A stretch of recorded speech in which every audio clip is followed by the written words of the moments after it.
Former friend shot self in foot and lost her birthday party. So I have a former friend who I think falls into the choosing beggars category. I got a new car this year. I worked my ass off, saved like hell, and got a 2023 Jeep Cherokee Trailhawk. It is a capable car, goes camping and wheeling easy, and is exactly what I wanted in a car. I had a friend who does not drive at all. She was thinking of getting her license as her parents bought her a car, but if she got it, still wanted to go most places in mine as it was nicer. I would typically DD, and was the friend who like clockwork made sure everyone made it home safe. For my birthday back in summer, my friends got me a $3 shirt from the clearance section of the thrift store and everything they didn't want from their closet. We went out and did a few things. I drove and paid for gas, which I wasn't thrilled about, but nobody wanted to put gas in my car when it was a part of owning a car and not their responsibility, so I dealt with it. They had asked if I could drive for choosing Beggars girl's birthday in November, which I agreed to. They wanted to go to a cheap resort in a ski town. To pick them all up and then get them all to said town would be about 3 to 4 hours driving and over 300 kilometers one way. Fast forward less than a month and I have a huge falling out with them. I had some health things going on and was mentally and physically exhausted as I couldn't drive out to see them. They didn't come see me. The final straw was having an ovarian cyst burst, being stuck in bed crying in pain, and high AF from the CBD/THC mixed gummies I took to curb the pain. Got me solid enough to text for help, so yay. The choosing beggar told me I was being overdramatic, I was fine, and that I needed to be a better friend and get over myself so that I could start being present in their lives. I cut them out of my life. Fast forward a few weeks and choosing beggar realizes I am no longer in the group and asks about her birthday. I say I'm no longer invited, so ick her plan. She agrees I am not invited, but I agreed to drive for the trip, therefore I should do what I agreed to so and drive. I tell her I have work. She tells me I can book time off, so she can have the birthday I promised her. I agree. I tell her I will drive them all wherever for $25 an hour. After an 8-hour day, I go to time and a half. I keep being paid while waiting outside all the stores and restaurants I am not invited to. I am also paid from the time I start my car to the time they are all dropped off up. I will also be paid 78 cents per kilometer driven if it is a weekend of driving them everywhere, and I put 1,000 kilometers on my car, then I guess I get $780 for the KMS driven. As I would be driving drunk people if anyone threw up in or damaged my car. I had a waiver I wrote up stating they were on the hook for 100% of the cleaning and repairs. As icing on the cake, I would be nice and stay at a cheap campground, which I would pay for myself, 5 minutes from the resort, so that I didn't infringe on their resort, which they did not want me staying at. I would also pay for 100% of my food and drinks and make sure not to eat at the places they were at, as they did not want me eating at the same places they did.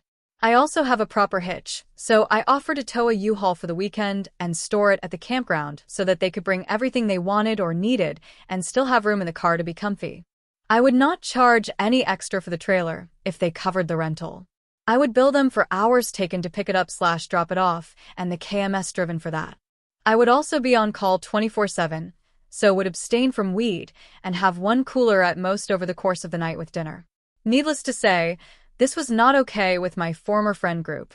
I was read the riot act for scamming them and trying to make a quick and easy buck at the expense of this poor girl who just wants a good birthday. I was told if I was going to do that I needed to rent a 2023 Cadillac or equivalent vehicle that I would pay for and cover the trailer. If not, they expected free, 24/7 on call, and for me to cover all gas and vehicle maintenance involved. They also said cleaning was a part of vehicle maintenance, and ICBC will cover damages, and as a vehicle owner I need to pay the $300 deductible myself if they damaged it while drunk, and say it was my fault, as if they damaged it I should have better cared for them while they were drunk. I told them no, and that they could have fun finding a chauffeur to do it cheaper, or another friend could drive. She begged me to do it for free a few more times, graciously decided to comprise and that they didn't need the trailer, so I wouldn't have to tow anything. I said no, they all know my costs, they can deal with it or find cheaper. She said a girl offered to drive for free with her Hyundai, and that she wished I was more supportive and willing to treat her with more respect instead of letting one small incident come between us. Just found out it snowed an absolute ton in the mountains the week of her birthday. The girl in the Hyundai refused to overload her car and drive for hours on an icy highway especially when the car would likely have gotten stuck. None of them got their reservation deposits or prepaid events refunded. The birthday girl had no money to do anything else for her birthday. My car would have been 100% fine. I have done snow soft roading up forestry roads on the mountainside. Had I gotten an apology or they had treated me with basic respect, they would have gone 100%. Had they gone with my offer after I was no longer invited, they would have made it 100%. I told people they made their bed and could deal with the consequences. Up until 2 weeks before the trip, I was willing to book time and drive them if I was paid, but they blew all their money on spas and resort adventures before they even left, knowing it would snow in the mountains. I even knew an alternative way to take, which will be highly maintained, and loop around to the destination should the more direct route be bad. I honestly got a pretty good laugh out of it after. The time I tried to take a coworker out for a post-work meal. This happened a few years ago, and it still blows my mind. She lived downtown. I lived in the city, but about 20 minutes away. The plan was I'd take her to this deli/butcher that I really liked, and since she didn't drive, I'd drive her there, and she'd take an Uber home, which is what she usually did and wouldn't be a significant difference in cost to her, per her own report. At first, everything's going fine. We arrive at the restaurant, and there's a line since it's very popular. But it's not a long line. It's a deli, so you'll wait a few minutes at most. She's immediately put off, but picks up a menu and looks at it studiously. We get to the cashier. I order my sandwich, and she announces she wants a bacon grilled cheese. There is no bacon grilled cheese anywhere on the menu. When the cashier explains this to her, she says that, well, she can tell by the menu that they have bread, and they have cheese, and they have bacon, so why can't they make her a bacon grilled cheese? This went on for too long and got just a touch heated, so I didn't hear most of it, as I wandered away with the realization that I had made a mistake. She catches up with me and proceeds to complain about how they won't make her damned bacon grilled cheese for her. And she had to order something off the menu. The horror, I guess. And I'm just sitting there thinking that this must be the first time she's ever been in a restaurant of any kind. When we start eating, I paid for both sandwiches, by the way. She starts hinting that she wants to go home right now. We've been there about 15 minutes, but I guess the bacon grilled cheese deprivation was getting to her. So she tells me I need to drive her home. I said I thought she was taking an Uber, and she starts pretending that she has no idea what I'm talking about. She insists that I have to drive her home. Now, the fact that I'm not done eating is irrelevant. She then admits that she can take an Uber home, if she has to, but I have to pay for it. I sent her $25 over Venmo because at this point, I just want it to be over, and she's still pissed because now she has to wait 7 minutes for the driver to arrive. Once she's picked up, she goes home, and then once she's there, I get a text telling me that the traffic was so smooth it was no time at all, basically giving me shit for not driving her home. We remained cordial at the office, but I've never invited a coworker out since. Edit for clarification.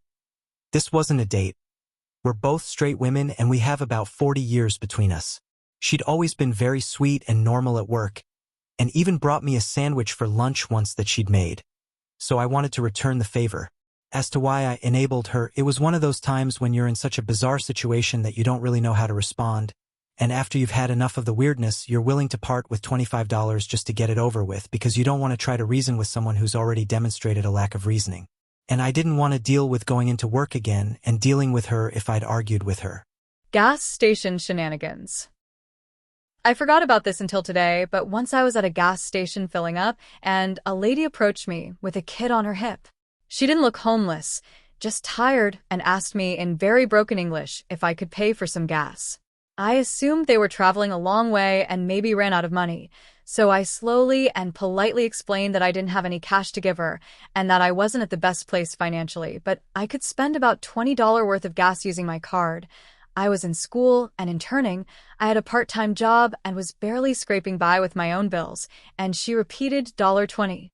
As soon as I said yes, she absolutely lit up and brought me over to this huge van, yes, diesel, and opened up the gas cap as I ran my card. When I went to grab the thing and fill up the tank, she snatched, and yes, I do mean snatched, it out of my hands and put into the car. In the moment, I honestly thought nothing of it, but once we were nearing the $20 mark, as I made to get the pump, she said, "No, not done yet," and blocked me from reaching for it with her body. I was more confused than anything, but I slowly explained again that I only had $20 to spare, and we had now passed it. She ignored me like she didn't hear me, and just kept filling up. At this point, we were nearing $35, and that meant no lunch for me. I had just worked a 7-hour shift and was on my way to my internship, so I quickly stepped behind her and grabbed the pump. She didn't see me move until it was too late, but she grabbed my hand over the pump and proceeded to try to tug it out of my hands, yelling at me in her language. After trying and failing to explain calmly again, I finally yelled, "I am poor too," and yanked it out of her grip and put it back in the holder, clicked no receipt.